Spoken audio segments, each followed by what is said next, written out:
ever wish that you had x-ray vision, like, something supernatural that you could put on and see? The king of the Arameans was after the king of Israel.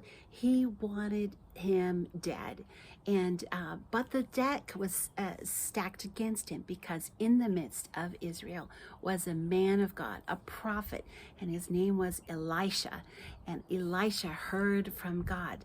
So every time the king of Aram tried to move against the king of Israel, God would tell Elisha. So the king of Aram got irate. Of course, wouldn't you? Like, what's going on? How does he know our secret plans? So now the target switches from the king of Israel to this man of God. Finds out what city Elisha is in, and they surround the city at night.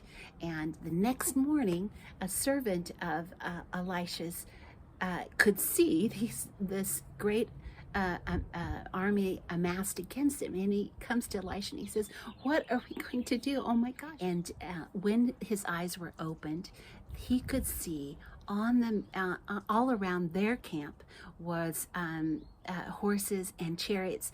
And just to let you know that God can so outdo his enemy, he had not only chariots, but he had chariots of fire.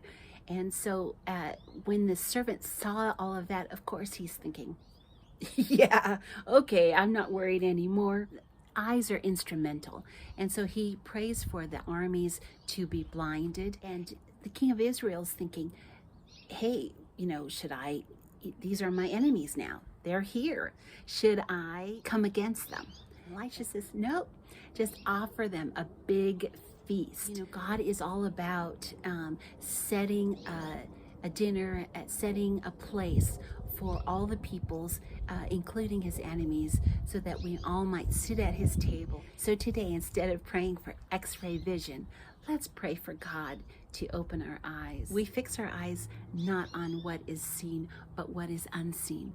One is temporary and the other eternal. So let's have eternal sight, which is way better than these little clip-on sunglasses, but they still look pretty cool. Where is